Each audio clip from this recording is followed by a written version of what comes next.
अहिले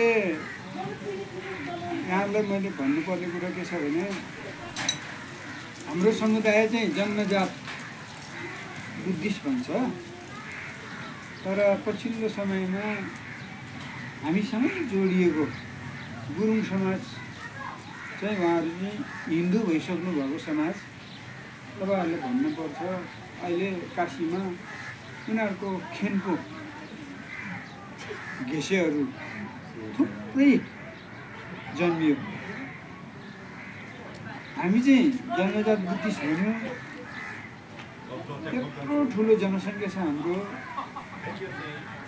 उनीहरूको चाहिँ खासै जनसङ्ख्या छैन।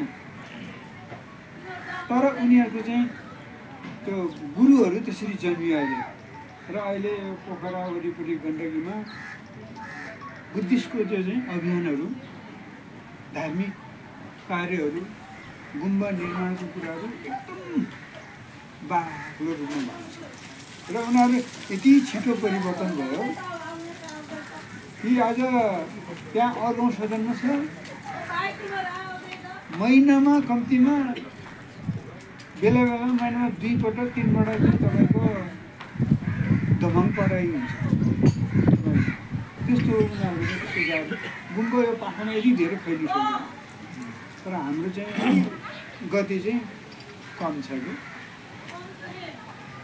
भनेको मतलब पनि के भने हामी जन्मजात बुद्धिस्ट भएर मात्रै नहुँदो रहेछ, त्यो बिस्तारै कर्मले पनि बुद्धिस्ट हुनुपर्ने हुन्छ नि त। हाम्रो कर्मको अलिक कम छ नि त। अब भक्तिले बुद्धिस्ट हुने, तर सँगसँगै त्यो कर्मले नै बुद्धिस्ट हुनु पर्यो। र अनि दर्शनले पनि बुद्धिस्ट हुनुपर्छ। म दर्शनकोतिर चाहिँ जान्नु